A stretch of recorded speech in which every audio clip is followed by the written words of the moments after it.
What's up? What's new and fresh? Coming off the ass end of a cold. Everyone's sick right now. Yeah, I know. I was sick bad. We have like 5 guys on our team that had the flu. A couple guys that train here had the flu. Yeah. It's running around. Yeah, we were just talking the other day how my wife and I were talking the other day how I haven't been sick like anything for a long time. Yeah, there you And go. then it was 2 days later. I'm sitting there. Yeah, I know. So interesting how you get sick. How it throws you off, eh? Oh, it's worse. Man, I'm actually fired up. I get to go to jiu-jitsu tonight because I haven't been for 2 weeks. Yeah, I was gonna ask you that. Because I was sick. Yeah. For a week and a half, and you can't go there sick. Yeah. And then we were out of town. We were in New York I've got a for the thing. weekend. Not I wasn't dissing your jiu-jitsu thing. Got a thing. Remember last year or the year before when I had a cold or something like that? I kept asking, it smells like Freon or something like that? Yeah. I've got that again. Really? The last couple of days. Really? It's just when I get sick and then it goes away. Weird. It's a weird thing. Yeah, I don't know. I don't smell that. So I was wondering when back in the COVID days if it was people lost their sense taste, of smell and taste. If Yeah. that's a thing with it, it might be. maybe. I've been It's a noticing. weird taste. Like I was drinking the BioSteel and I'm like, it tastes like I threw like a year and a half ago. I threw a whole bunch out. I'm like, it's garbage, but it was me. Yeah. I was garbage. Yeah. You're garbage, Andy. I because I've noticed too, just getting sick since then. Yeah. Things that I don't ever remember things hitting me as heavy. Really? Like I haven't noticed. Since 2020 when I've gotten sick, it's been a lot tougher. Like a common cold. It's just like a harder cold. You know, it affects me for longer. I haven't noticed for myself. Yeah. Weird. Yeah. This episode of the podcast is brought to you by the PowerTech online membership program. If you've been listening to Andy and I wondering, hey, how are they able to get all this podcast content out there? Well, that's because of our members. For just $9.99 a month, you can get access to our online video library, including hundreds of videos of Coach Andy teaching, and have the option for consultation calls with Andy or myself to go over anything you need.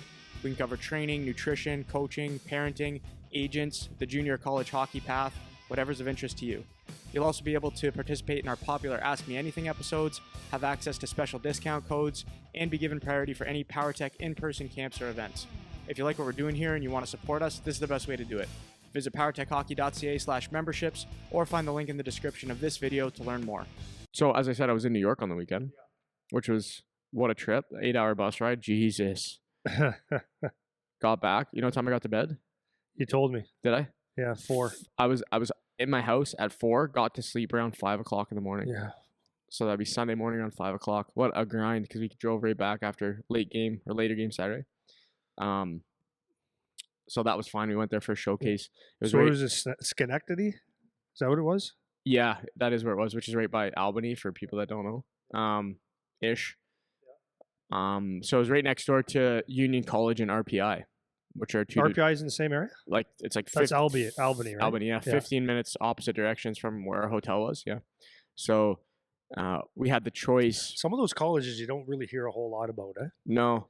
What's weird is Unless you're in tune with it all. They're all like in the same area.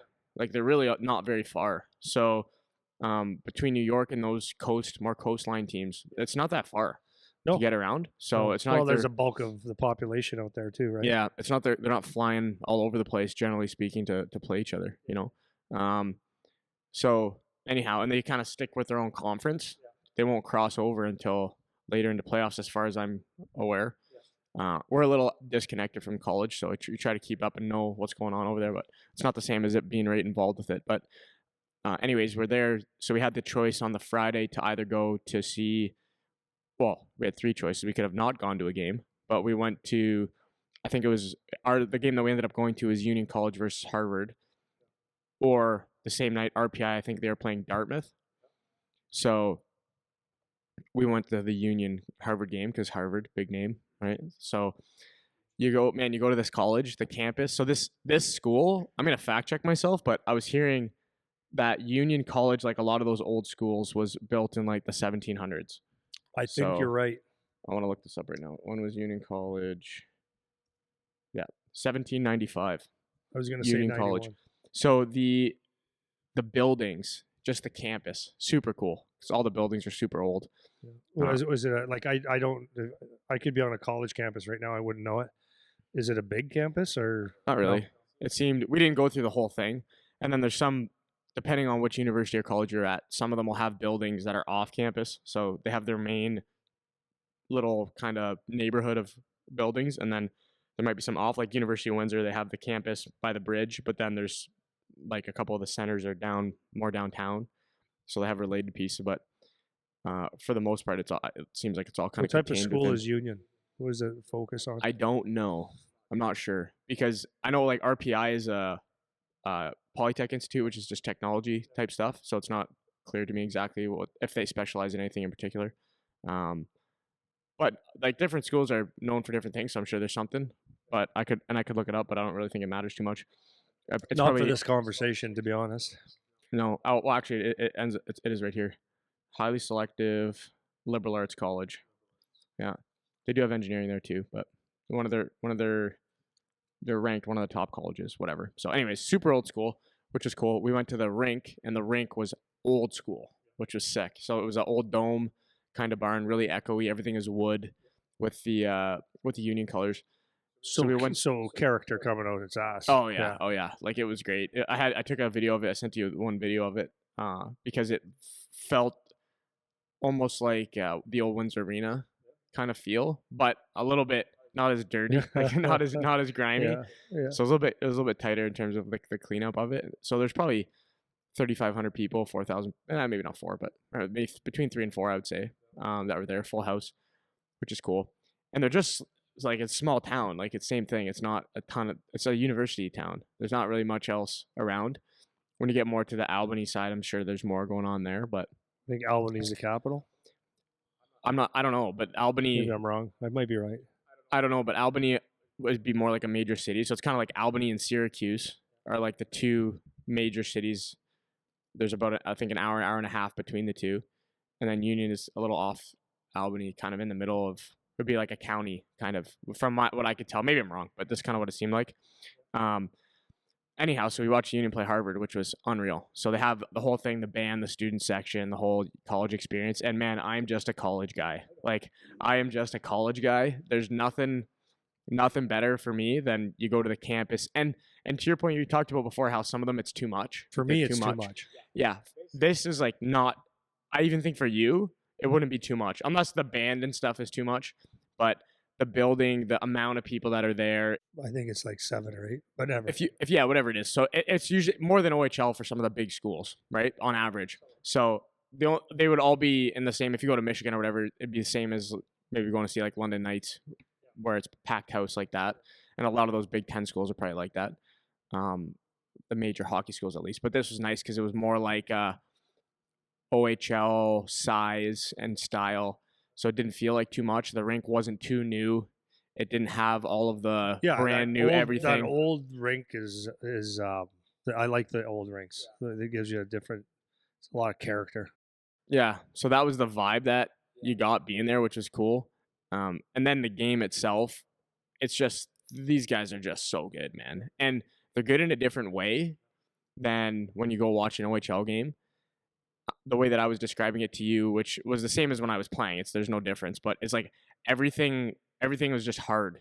Like it's just a hard game. Like they play, like their passes are hard. They hit hard. Everybody's feet are moving all the time. They're on pucks fast. Like, everything about it is just fast, hard, heavy game without fighting. They don't fight. There's no fighting.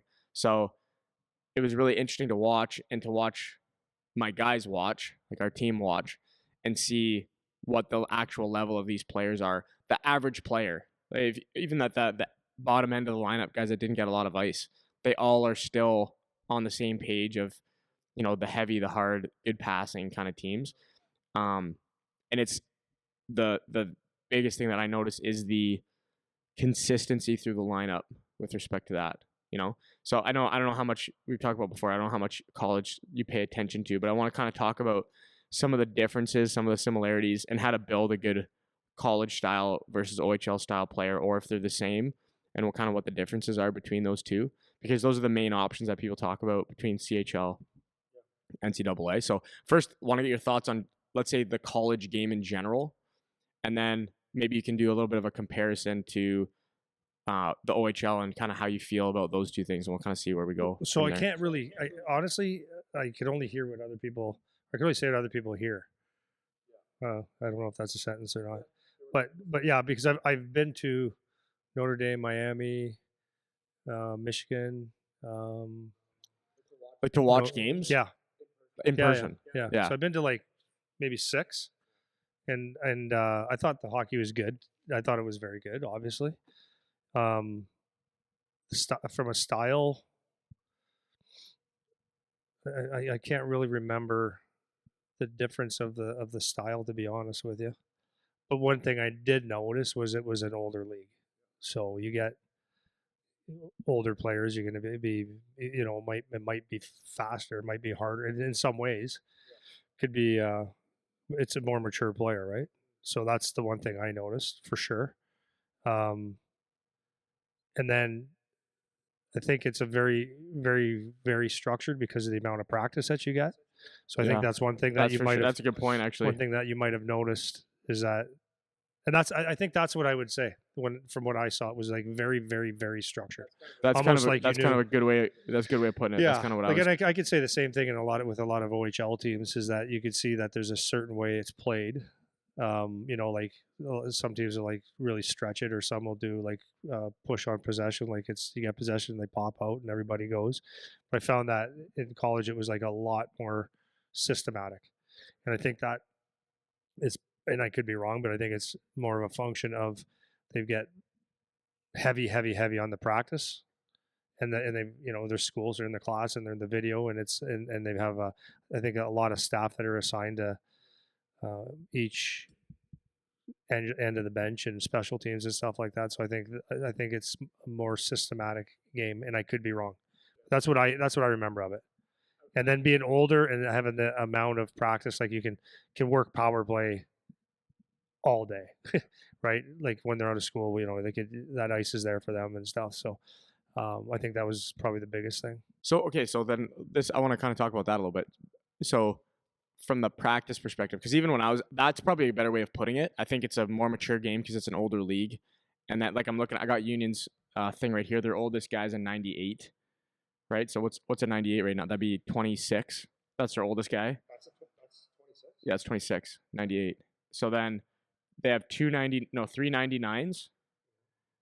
So that's 25s, and then everyone else is 2000 to 2000. Their youngest guy's a 2003, right? So 23, that's a 21. That's their youngest guy. So they don't have any, unless this is not correct, but I'm assuming it is correct. They don't have any. There's no true freshmen on this team. That would be coming in at 18. Their youngest guy's 21. So that's obviously a huge difference. And then from the structure perspective, because I agree with you, this is exactly how it was when I was playing university. Even in Canada, it's the same thing because we have all the ice, and the age is the same because everyone's starting at 20 or older for the most part. So some of the big hockey schools in the States, they would have the true freshman types because they're getting the high end guys to commit. But most of those schools, it'll be older, same as in Canada. And that's what I recognize. Like I always say this about university, and it wasn't just our team, but where we played, we didn't have the extreme high end talent on our team, so we would systems other teams to death. That would be our way to win. If we were going to win, it was going to be grind them down and just system them to death, which I think is pretty common in the college game. And I think it's a lot of that is because of the age gap where guys are just better at executing instructions when they're in their 20s now, as opposed to 16 to 20. Because when we talk about the amount of practice time, I don't know that it would be that different than the OHL necessarily. Like they play more games, but I feel like they're on the ice the same kind of amount as the college guys would be. Is that fair to say or no? You have it's just different. Like you in the CHL, you might have a game or two on might have a not every week. It's mostly a weekend league, but you might have a Thursday game. Like some teams are on a Thursday, some are on a Tuesday. Yeah, so that takes out a practice or two because you have to have a day. There's a mandatory day off in there. So I think realistically, you have in the OHL three practices per week, and then sometimes 4, sometimes 5. But that's typically we're college. You're almost certainly getting 4. and you're playing like it's for sure double the games. So not every practice can be balls out. It could be a light skate sometimes because you played a 3-3 or something like that. So, so that's a little bit different too. And the one thing about college, so this might be another thing. I talk sometimes about when guys are on the ice too much, it shows. And so when I have kids on the ice and they're on the ice all the time, it's like it's hard to get them at 100%, like energy level, because it's just like I'll go on tomorrow and I'll go another 80%. And I think that might be something in the college game, and I don't know, but if you're limited to 26, 28 games, it's 34 games. That's spread out 2 games a weekend. Those 2 games you're jacked. Like you don't want to have a bad game. No one wants to have a bad game, but there's little room for error. There's less Right. complacency Right. for sure. So Whereas I just looked at OHL 68, playoffs, right? plus per game. So that's Yeah, it's literally double. double. That's like double the games, so So you might that's have a bumps really and important bruises. thing You too. might be the bus rides. It resembles the National Hockey League a little bit more. In the NHL, that's what the coaches say all the time, right? It's so hard to make corrections to our team when we don't practice enough. You can only work on things for so long because even the union, the Players Association, mandates that they're only allowed to be at the rink for so long. So I think that makes a big difference. If you can get 4 quality practices a week, 2 games, and there's a rest day most likely in the colleges, then I think you can get pretty jacked up for your 2 games on the weekend, and it's executed very, very well. So you're looking forward to that game. Like it's not like you have if I lollygag it a bit, it's like there's another one. You got to make sure. Yeah, There's less of that. just a thought. Because I'm thinking even of like the travel schedule. So like maybe this isn't that different than what it would be for the OHL, but just this is the ECAC conference, right? Which on the map it doesn't look that far. Like I guess Princeton to Clarkson would kind of be the farthest road trip, which looks like it's a hike. But I know in the OHL the travel part of it I feel like would be a lot more demanding than this on average, because most of these, like this is also split into kind of 2 divisions. So I think I think it's kind of like this side or the top are together, whatever the top 5-6 teams, and then the other ones are on the other division. So I think the travel time is not quite as demanding, but those are all things that factor into why, to your point, that game is just a harder game. It seems like a harder game, but I think the biggest factor that kids need to recognize and understand is that age difference and how much different a 20-year-old hockey player is than a 16-year-old. It's just so much different because you talked about this last episode, how you don't really settle into the kind of player you're going to be really until you're like 18, 19 or so. And it's important to know that difference where now you're playing as an adult, where you're 20, 21, up until you're 26, even with some of these guys. It's just way different. Like the maturity level and your ability to execute, your size and strength, all of that, coupled with the fact that you have less games, the intensity of the game was just really jumping out to me over what I noticed with OHL in particular, but probably CHL more broadly, because they're not kids anymore, So in the OHL, you might have the odd guy that's a man, but most of them they're just kids. Like last year's a Braden guy that was on Charlie Sim. Like there's a man, full beard. This he's grizzled up. Arbor when he's he a was man in playing. His overage year, Yeah, he looked right. like he was 30. Yeah, but then you look at guys that are coming in at 16. Like you're just starting to hit your prime Well, development years at 16. The opposite is true too. If you're playing college hockey at 25, 26, you're kind of in your prime. Like you'll probably not get a whole lot better than that, right? Whereas an OHLer at 19, 20, he's just getting there. Right. And that's what's interesting with a lot of these college guys. A lot of them will never go on and play, just like the OHL. It's not different, but a lot of them will never go on to play any better level than this. And I'm watching this game like, wow, these guys are good. Wow, these guys are good. And they ain't going, like a lot of them, almost all of them are not going to be going anywhere. Answers, most of them are going not nowhere. Most of them are not having a career in hockey. Some are. Exactly. And they're unreal. All of them. It just like on their individual skill set. I always talk about this with respect to development. Like you need to be able to take your individual skills for granted so that you're not thinking about it and you can just play the game now and just worry about executing and to do the game part. None of these guys have to think about their passes. None of them have to think about their skating. None of them have to think about their puck handling, their shooting. Everybody rips it. Everybody can handle the puck. Everybody can skate. Everybody forechecks hard. Everybody backchecks hard. Everyone knows their assignments.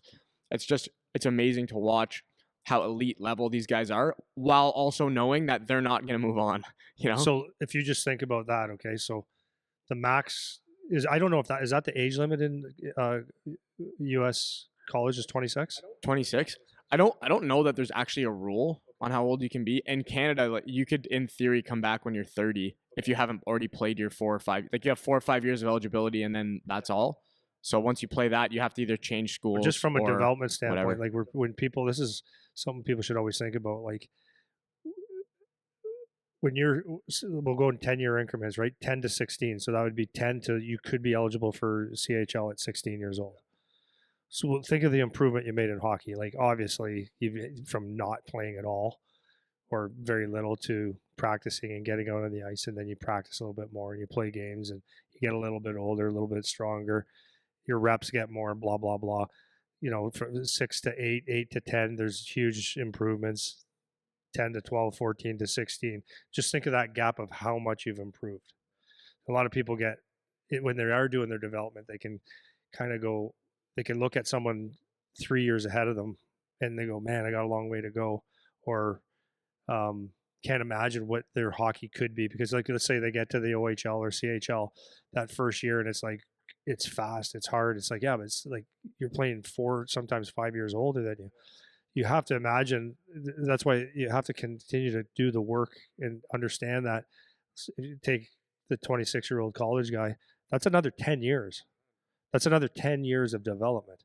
So that's what I always try to explain to people. It's like, that's what I mean by being 13, 14, 15, 16 and saying, oh man, like my shot needs to get better. It's like, yeah, that's fine. Your shot needs to get better. You have 10 years to make it better. Like if you worked on shooting and different types of shooting and hiding the puck and all these different things and spent 10 years at it, you will have a good shot, right? It's if you could be a better skater. That's why that development thing is, if you just put the time in for a long period of time, at some point everything comes to a head, and you, if you put the work in, you will be what you can be. And with that is the working out and getting stronger, right? So if you do that that's why the looking long term is really, really important when people are looking at what type of player they're going to be. It's really not what you are at 14, 15, 16, 17, 18. You know, there's a lot of kids that I always ask this question. Like it's amazing to me how, you know, I've said this probably several times on the podcast, how many kids could come out of the CHL never drafted, right? And they put up points. They were playing. You know, I'm not going to use their names right now. Well, I will. I'll say Logan Morrison, for example. How did he go through the OHL putting up points? So I'm like, what is his gap? He's his fourth year in the, he played in overage, so underage, overage. So it's 5 years minus a COVID year. How did he not get drafted? He's putting up points. He plays. I don't see a problem with his skating. He competes. Like, what is it? And then he goes through the league, and then over his year, he signs with someone. It's like, okay, someone saw it. But it's amazing to me how someone didn't see it for such a long time. And there's like countless guys that end up going, you know? Yeah, for sure. One thing I'm kind of thinking about too, how people don't realize how much time there actually is, because it feels like a rush, particularly in Ontario or in Canada, because 16 is your first real chance at getting a door open for you. And in out west, it's 15. It's the year even before that where they can get drafted, right? Um, and it's funny. I was talking to a dad yesterday on one of these calls because they were talking to me about the academy, and I was saying to him, like, or well, I guess he kind of brought it up, how, you know, I know it's important that we pack all this stuff in because 16, you know, it's a really important year and people are really trying to make sure their kids are ready for 16 and this kind of thing. And I was explaining to him with the academy model that we're looking at, it's like we're trying to make it so that people don't feel that. You don't feel like you have to be 100% ready at 16, and if you're not, you don't have a chance. You know, and that's why the U18 program is there, because in the States, if your goal is to go to NCAA, you're not making a choice until you're 19 or 20 anyways, you know, unless you're the exceptional underage kid that's a true freshman I was out of having high a school. conversation with You know, Mike Snee, who is he runs the College Hockey Inc. We were having that conversation because he was asking me about my kid. I said, yeah, because we're in Canada, like the OHL is where he's probably leaning. And I said, if most likely whatever. He goes, I was just talking about the decision making, and he understood it all. He goes, it's so funny if you lived next door to me in Minnesota, he goes, you would not be thinking anything like that. You'd just be playing at the whatever level because you have so much time to make a different decision. And that's good and bad, like whatever. Like in Canada, this is mostly what we do, and it's great. It's awesome. But it's like what he was saying, to your point, was they have the North American League, they have U18, which is still a really good hockey. North American League, the USHL, they have different junior leagues. It's just a matter of continuing to play because they're all scouted, right? And so someone that's 16, it's not the end of the world at all. And I like the idea that they get that opportunity early as well. That's not that that's a bad thing, but the negative part of it to me is when kids feel like it's over now because it didn't happen right when they're 16. That's what I was saying to this dad yesterday. I'm like, they're just starting to get into their growth, Now, one of the things that kind of masks it, I think, is if you look at yourself between 6 years old and 16 years old, the growth is so obvious, right? Because you're getting taller, you're getting bigger, you're becoming an adult, you're on track to be an adult. Around 18, let's say, you're probably not going to get too much taller for players would be for boys. Yeah, that'd be for boys. For girls, I think it'd be a little bit sooner than that. But for the guys at 18, okay, you don't really get much taller. So you could there could be an illusion there where you feel like, okay, 18, I'm kind of done.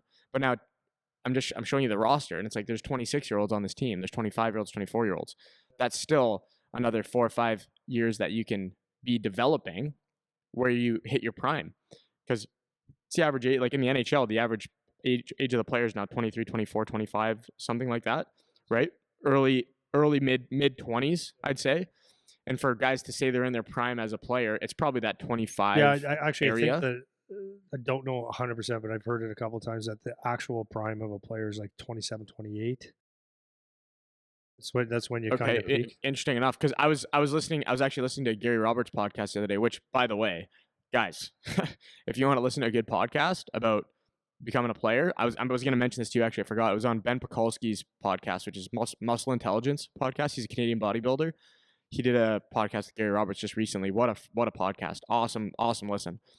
And he was talking about how the average age is getting younger. That's what I was going to say, because guys, contracts. Yes. So maybe that's true, but your prime still in terms of your body output, let's say it's mid-20s. So even at 18, when you're physically, maybe your growth has stopped in terms of your height, maybe even your weight, your body composition can change a lot. The amount of muscle to fat ratio can still change a lot. All of those things can still change, even though structurally your body could look similar when you're 18 as it does when you're 25. Like for me, when I was 18, I'm still the same height and about the same weight as when I was 18. Right now, I'm 29. So for all these guys, and if I could explain how much like way better shape I was in when I was in college at 20, what would have been 25 when I was my last year, 24 in my last year. So I'm 24 years old. I'm in way better shape than when I was 18. I'm way better at hockey than when I was 18. I can play and execute way better than when I was 18. But I'm physically about the same as when I was 18.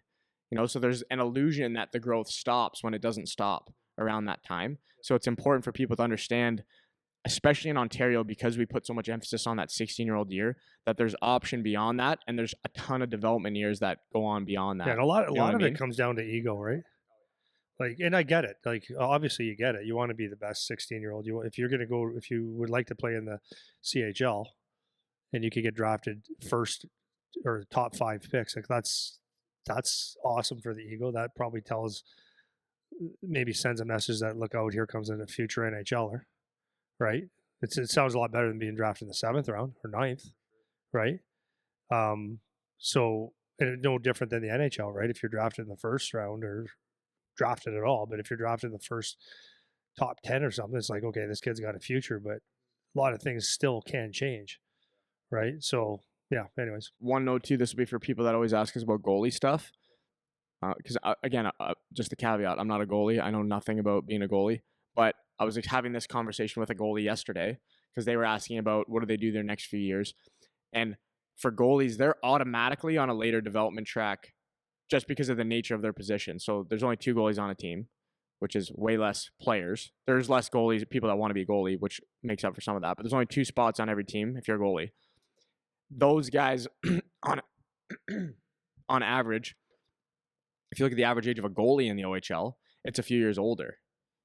So typically. So it's a few years older. So what I was saying to the goalie that I was talking to yesterday is, your starting years as a elite goalie, and you could probably speak to this in the OHL. Most starting goalies are in their 4th or overage year in the OHL, right? 3rd, 4th, or overage year. Unless you're in Mississauga, that's most of the they starters. Got 2 young, unbelievable goalies. Yeah, I know exceptions. Okay, so I'm just there's the exception, right? There, Yeah. But for the most part, they're going to be 3rd, 4th, 5th year goalies as the starters. When the organization actually trusts you, that you've backed up, or you played, maybe 15 to 20% of the games, or dressed, not even played that many, just dressed some and practiced a lot and got bigger, stronger, and got some coaching and stuff. Yeah, your first year you're going to get some, maybe. Second year you're probably still a backup goalie, and by your 18-year-old year, like draft eligible year, you could be a starter. You might not be, but you don't need to have 4 or 5. That's the same with a player. You don't need 4 or 5 really, really good years. You need a couple to say, okay, this kid could play now. This is exactly my point. So the mindset of a goalie should be, and for some it's not, and this is what I was explaining to this player yesterday, is like, you're looking at, when you're 19, you want to be starting on a high-end junior team. That's what your goal should be, if that's your goal. It's not, I should be starting now and I'm way behind and I'm no good because I'm not there yet and all this stuff, because it's just naturally different for goalies. So for a 16-year-old goalie who maybe they don't get drafted or whatever, it's like, yeah, you still have 3 more years that you could, before you need to kind of be somewhere that's important if you care about having a career in hockey. So the nature of the position, they already should be in that delayed mindset of 19 is kind of my year. Whereas players don't have that. They're thinking 16 is my year because that's the draft in Ontario. As you take 3 steps over the border, and they're in the 19-year-old mindset that the goalies have in Ontario, or should have, So I wanted to draw that comparison because I said this to the goalie I was talking to. I was saying it to his dad yesterday. And before the kid was there for the conversation, he's like, you need to tell my kid that, because I've never heard that before for goalies. And it's just like, yeah, man, you should know that. You should know that it doesn't have to be today. But it's the same message for players. It doesn't have to be today, even though it feels like it's 16. You have your 2-3 years before.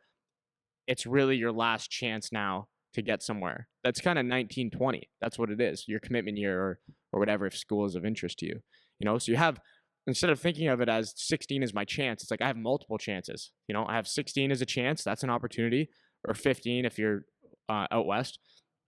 Then you have, when you're 16, 17, 18, 19, 20, all of those years could be a chance to be seen for either an OHL team, because that happens, or for college. Like, they're not looking until they're 19, 20. I go a lot of ways with this one. I'm thinking of a player.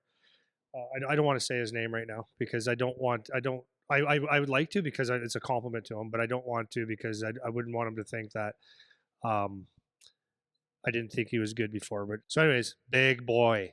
This kid's a big boy. And so they've played, he's at 04. He's played as long as he's in his 3rd year as well, same as my kid. And like, big and good. But I'm like, if I was that big, he's so big and skilled, where's the grit, man? Where is your grit? And I would say, like, easy to play against, man. Easy to play against. This year, started putting the puck in the net. And I've watched them probably, they've played them 4 or 5 times already, 4 times. Now he's physical. And the physicality has changed his game big time. And now he's on the draft list. But I always was interested in seeing him. I'm like, there's a tool set there that, with the size, like, he's got to learn to make some room for himself. And I think he is. So it's almost like, I've watched him the last couple of games. Looks like he's a little bit meaner. He kind of gets it now. So he goes in there and he hits hard, and he's getting a little bit more room. So to the point of developing, it's like, a lot of times it just takes, maybe he was not his nature to be rough. Maybe he was a little bit intimidated because he was 16 or 17 at the time. Now that he's 19, and he goes, okay, now I can play this game. He's just made more confident, and it's like, oh, this works, and it maybe takes that long to get it. But that's the thing is, George said, I heard him talk on an interview one time. He goes, oh, everybody's in a rush, and understandable. That's the ego. The ego wants you to be. We'll step into a league, any league, play, get some power play, coach. Like I can do this, right? And sometimes, many times, oftentimes, you get looked over because the coach just trusts someone longer, or they're just better. They just still are. So year 2 comes, he's like, okay, this is my year. This has got to be the year. And it's like you still get looked over. And it takes mature players, determined players, players with a long-term outlook, the players that are just going to stay at it. It's a mindset to just look at it long-term and just do the work for a period of time. Because if you do it and you do it the right way, if you have this skill, you're going to get to where you need to be. And then the next thing you know, you're 19 and you're running the power play and you can't come off the ice. Maybe 18. Some kids get fortunate or work hard or have the talent they get, or maybe the team's not as good. They just get opportunities. Like, I'm not saying that doesn't happen either, but for the most, once you're like in the junior leagues, once you're a 19-year-old, that's when you should be counted on the most. That's when you're the true you shows up. But so that the next question is, because when we talk about OHL and colleges, someone, who was that? Okay, nobody. For the most part, people are playing there with the goal of playing in the National Hockey League, right? That's OHL, CHL, colleges. That's one of the goals that most players have. So what you look at when you're playing is, oh man, if I'm not on the power play, I'm not going to get points. If I'm not the penalty kill, people aren't going to notice me. If I don't do this, I need more, because if not, I'm going to get screwed. It's going to be someone else's fault. But the neat thing is that NHL scouts are not stupid. They know what they're looking for. They see what people do in certain situations. And does getting points help? For sure. If you get on the power play, you can show that aspect of it, for sure. But if you're fourth line, if it's in your draft, you're in the fourth line, but you do your job well, and the habits are there, the pro habits are there, you could be on a deep team. You're not going to get first, second line in minutes. So if you do it well, they see that. So that's where, and that's why a lot of times someone will get drafted to a National Hockey League team, and people go, well, how did he get drafted? Did get 8 points and 30 minutes? That's not a lot of penalty minutes or whatever. But they see what they see, and then all of a sudden, later on, it reveals itself that, oh yeah, that was a good player. These NHL scouts aren't stupid, right? Yeah, for sure. Well, I think my moral of my story, bringing up the NCAA thing, because it was so nice to watch this game. It actually made me miss playing. This is the first time I missed playing, just because of it's one of the first times I've missed playing in a long time, just because the competitiveness, like how hard of a game it was, hard skating, hard hitting, gritty, and everybody was doing it. That I'm watching, I'm just like, man, like this is fun. Like this is what I miss. I miss this like college hockey style game, playoff game where everyone's really competitive, and it was really nice to watch. So I was talking with our guys about it a little bit after, and I was explaining some of the qualities that make those players as good as they are, and I want to talk about that a little bit from the college perspective of what I noticed, and then from the OHL perspective, you can talk about what you noticed, like being a player that can be successful at that level, because it's not the obvious skills, because everybody has the obvious skills, for example, all of our guys, like with our U18 team, it's like, I want it to be like bar down, snipe, dipsy doodle around a guy. The highlight reel is what they think is valuable, a lot of them. And that's what they're looking for. I can tell that's what they're looking for, with the exception of a couple of guys on our team, which those are my favorite kind of players, because they're doing that stuff that I know is transferable to a higher level, like we always talk about. So a couple things just for me that I noticed in this game, Union versus Harvard, was the passing. And I know you're big on passing, and this is like one of the most taken for granted, or not taken for granted, most overlooked skills, I think, in terms of when our kids are developing. And I've learned a lot of this off of you. You were the one that first pointed this out to me. Every single pass that these guys are making, every single high percentage of these passes without effort are on the tape, and they're hard, they're crisp, they're not floating. Even if it's a sauce, it's like it's a well-timed sauce. It's when it was appropriate. It's they're not forcing plays when lanes aren't there. They're opening up passing lanes by changing angles. And a lot of it looks like it's taken for granted, where they can just do it without thinking about it because they've just developed the skill, right? That's one. And then the second one that I noticed, these are kind of the big one too, and then you can throw your thoughts on it, was that guys are just moving their feet constantly. There is no coasting. There's very little gliding. As soon as the puck moves, the closest guy is now after it. As soon as it moves again, the closest guy's after it. If there's a loose puck, they're after it. Guys are just constantly moving. They're constantly moving. And those are the two big ones.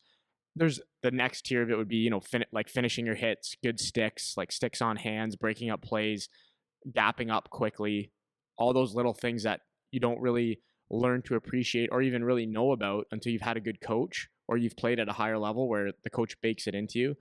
We were looking at video the other day it was a Michigan State game.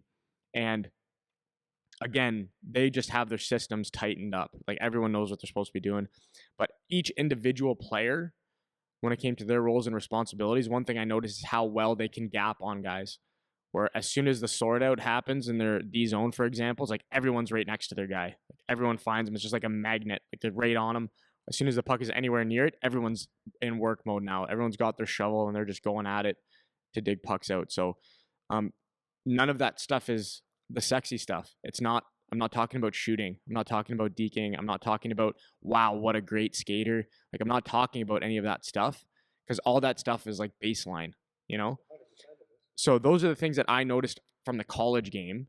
So you can either talk a little bit about those skills if you want, and then go OHL. Yeah, so like let's just go with the passing, right? So just take that as a skill. From 16 to 26, you've been passing a lot more. You're a lot stronger. You've seen things reveal itself a whole lot more. So that's just one thing, right? You've been maybe for 10 extra years or 5 extra years, you've been putting one times on, and your coach has been saying, put it in his feet so he can shoot it. So now it like sinks in. You're a little bit more mentally more mature to absorb the meaning of what some of the instruction is as well, right? So that maybe the details of the games just start to get okay. I actually understand what it means now. You're not thinking. I'm not saying that you wouldn't think individually, but I think you're thinking more along of being a team in the team concept, team winning, right? So from the passing, I mean, you just look at every level as you get older, the passes are a little bit crisper, a little bit harder, right? You've taken instead of 1 year of hard passes, you've had 8 years of it or 6. So that seems to be, it makes sense to me. And then just size and strength. The other part of it, again, I think that's when you said getting on loose pucks quicker, all that stuff. Again, that's a maturity thing, and I think it's less knowing that they have to do their job, and you got 28 games to do a really good job, and you're more mature, and you have the coaches that are, like I said, the systems are so important there, and I think that it's just a mental maturity thing. That's what I believe. You've learned to value that now because you're older. Right, right, right. So that's number one. So whereas you get in the OHL, CHL, any junior league really, 16 years old, 17 years old is still a young hockey player, right? So you might be thousands of passes difference from that other guy, right? And you're still not as strong. You're learning. The other thing is that hard to find. No, I wouldn't say hard to find, but it's you're less likely to find a team full of at 60 like an OHL a team full of players that are all about the team. It's mostly about themselves getting drafted, signing a contract. Look at me, and learning to be a team player. Truly, like truly, everyone says that they are, but truly, when can you accept that guy? He will score on the power play, and he's better than you at it. If you do your job, it helps the team. Like it's that. I think the younger you are, the less likely that's going to be. So when you see that, like the rising tide raises all ships on the ice. That's why you'll see the older guys playing hard. That's why in the NHL too, it's their job too. And talking about these are the not the sexy things. I just got a text from Dale today, so he's one of my buddies that I work with a little bit. And he said, so we talk about, this is PJ Stock said, I don't know if it was on an article or a podcast. He said he watching 3 games right now. This is, I'm trying to see the date of this. 20, that was yesterday, 27th. Yeah. PJ Stock. I think I've heard him say this before. You hear this a lot. Watching 3 games at a time right now. So this is NHL hockey. Crazy, almost every young player in the game plays the same. You can switch jerseys with 20 of the teams in the league and you wouldn't know the difference. What happened to a checker, a role player, a grinder, someone that throws a hit? Right? So, well, we talk about it all the time. And it's they're dying for people that are willing to do that. So when I talk with kids or talk with players and say, like, number one, be the player that you are 100%. You could be a goal scorer, you could be skilled out the wazoo, but don't forget that number one, be good in your D zone, be good at the simple things of peeling pucks off, the hard work. You know, getting out of your zone, making a clean exit, making clean entries, and then be physical. So you got so many NHL players saying that exactly that. Everybody looks the same. It's like a bucket of vanilla out there. It's really good hockey players, but it's like, if you want to stand out, be really good at that. So now, to your point, the 26-year-olds or the 24-year-olds in colleges that work on that side of it, it's not to take away that you can't score goals, but it's being able to get that puck out, not once in a while, but like under any circumstance, pretty much, you can count on that guy getting out. That's what an NHL third, fourth liner is. But now if you add the physical side to it, you've got like players have worked so hard or spent so much time on all the stuff that is highlight, but the highlights don't happen. That happens a little bit here and there. That's why they're highlights. It's stop the guy from making a highlight, right? It's the guy that does the simple things and makes it hard on other players to play is kind of like we said, I think a couple podcasts ago, is the new high skilled guy. Because you value high skill, but now they value, and that's why, okay, so now the newest, I'm not saying this is what you want to be, because I in a way feel for this kid, but like the new kid that has been called up to New York, Matt Rempe. So he's 6'8", right? 6'8", first shift, fought Matt Martin, one of our guys on the wall here. And then like in 5 games, had 3 fights, and okay, so that's a way to do it. And definitely, I know people say, well, that's not, hey, okay, it's not hockey then, whatever. Sure. He's making a living now. Now it's not, it's almost out of the ordinary right now to be that guy. It was like Arbor Jacki when he stepped in a couple of years ago and he got some scraps, and but why do you think they're signing them if everyone's talking about skill? Because there's not enough of that anymore. And am I talking about fighting? No and yes. But what about the Jacob Trubas? Do you want him on your team or not? Like, he's not necessarily overly flashy, but God, you don't want to come down his side. You can take your head off. And that's what is missing a lot in this game, is just that hard-nosed guy that's hard to play against. And when you see these guys on the ice, like, you can look at in the media and stuff, it's like when these guys do their thing, just being hard on pucks, finishing hard hits and stuff like that, it's like they're in the media and people talk about them like it's something new, right? Because, well, it's new again. It's new again. It's just like and honestly, you could say it's not glamorous, but it kind of is. Yeah, yeah. It used to be like everybody was like, if you didn't finish a check in the 80s and 90s, it was like, what's wrong with you? You can't play here. But now it's stick on puck, which is important. Like, there's always extremes, right? But I think hockey always comes back to the basics. Yeah. Well, I was gonna say, like, my advice definitely is not to, go in and be exactly like everyone else and the things that we're saying. Like, there's a baseline that you need to hit. And for me, looking at if I focus more on the college game, It's that passing and feet moving thing that is really, really important that I feel is lacking. And then after you hit that, you hit you check those boxes. Now find your thing that will make you not be like everyone else. And that is the formula really, is make sure that your individual skill set is up to par with your shooting, passing, skating, physicality, how you're playing the game, moving your feet, those things, off walls. But then you need to find a little pocket.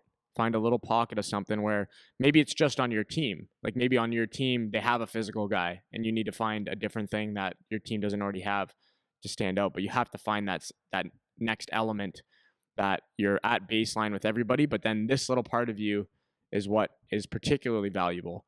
Yeah, that's the separator. And that's what you want. Everybody is at baseline. That's what you need to understand, is that every level you move up, everyone on your team, provided it's a high enough level, will be at baseline. So if you're just baseline, now you're vanilla. And maybe baseline the year before, you were standing out because not everyone was up to that level. But every level you jump, that baseline is now higher. It's higher and higher and higher and higher. So you still need some kind of a separator. You have to find one. And you see that sometimes with guys that are changing their roles as they move up. We've talked about Chris Draper and how he did that when he went from being a scorer to a shut it down guy and stuff like that.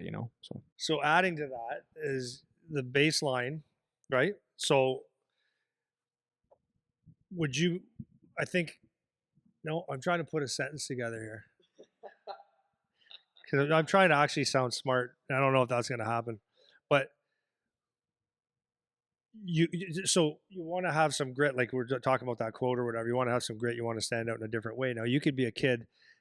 You still have to play, so you can go out there and just run around and hammer people and stuff like that. That's not going to be good enough. That you don't meet the baseline. But here's the question: we talk about this and talk about this a lot of times.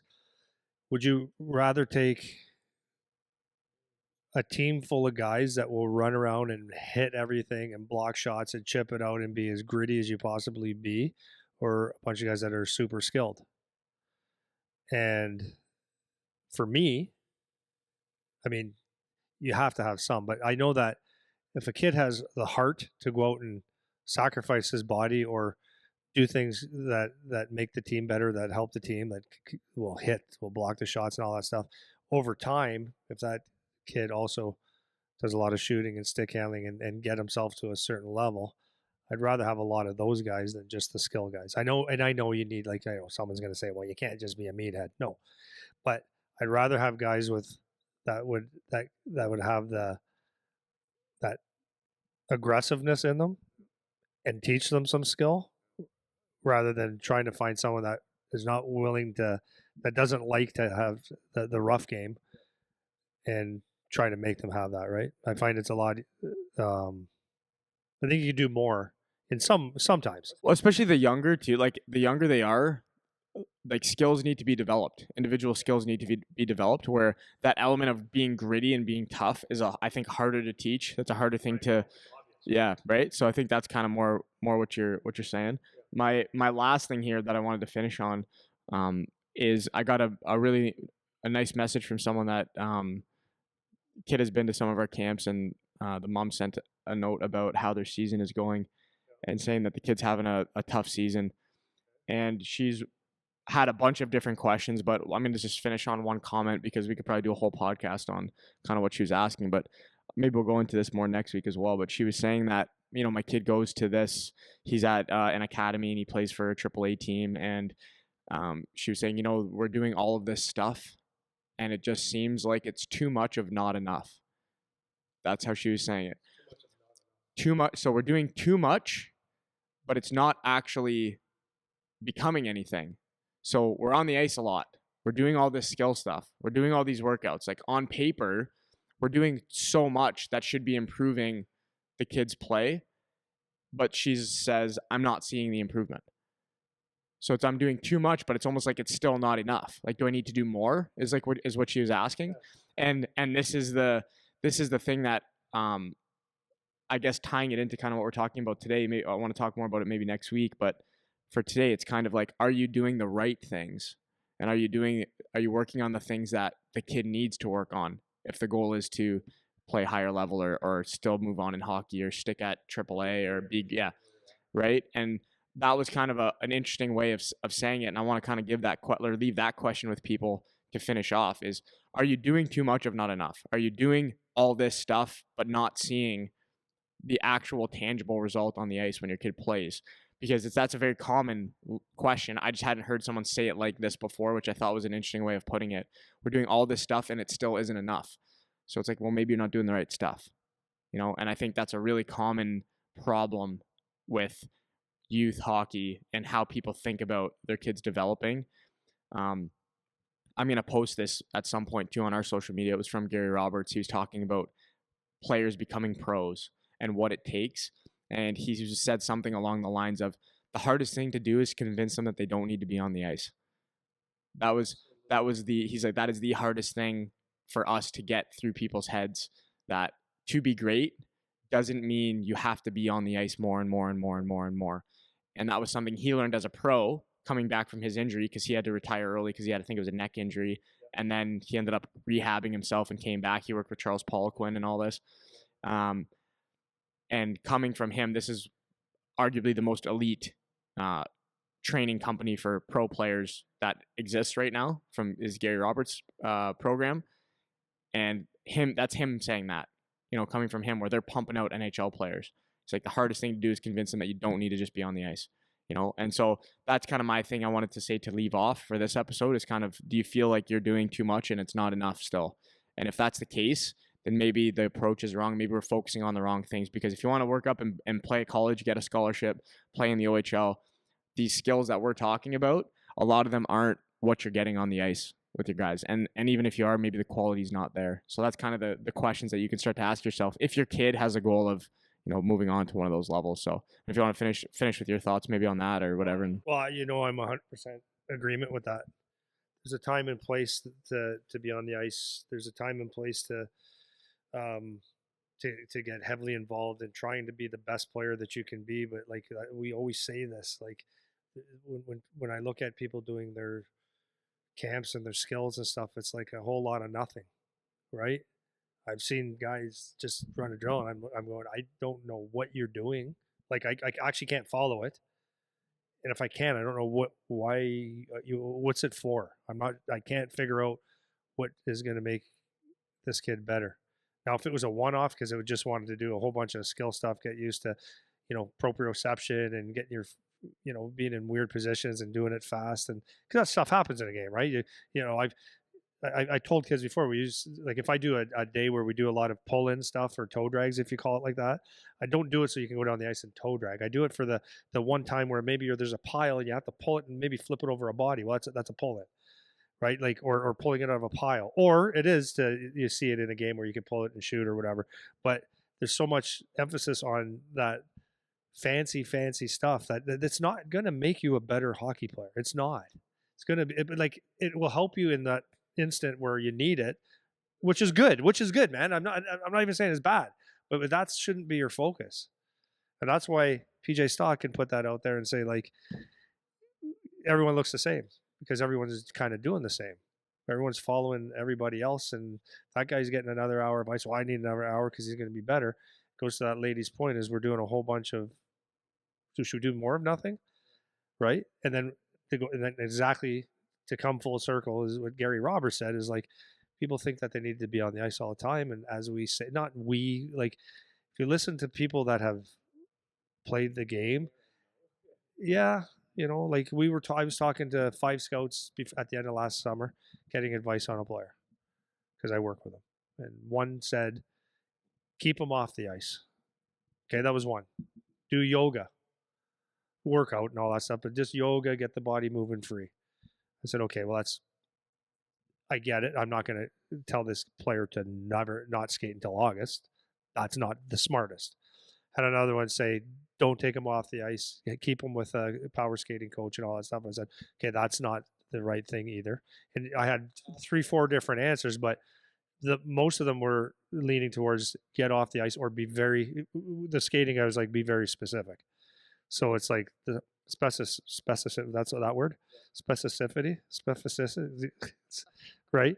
And getting off the ice, because, and I'm sure what Gary Roberts was saying in my words would be, get yourself out of that, as the guy in Chad Drummond in Edmonton said, get yourself out of that fishing pole body, right? Straighten yourself out, rehab yourself, give your hip flexors a breather, and do other things in sports so that maybe it's getting stronger, getting faster, all those things. Don't just wear yourself in hockey. And then last piece of that is like, you actually, if you're going to be, and this is where your point with college, where you're kind of intrigued, is like, I think there's a hunger to play that next game.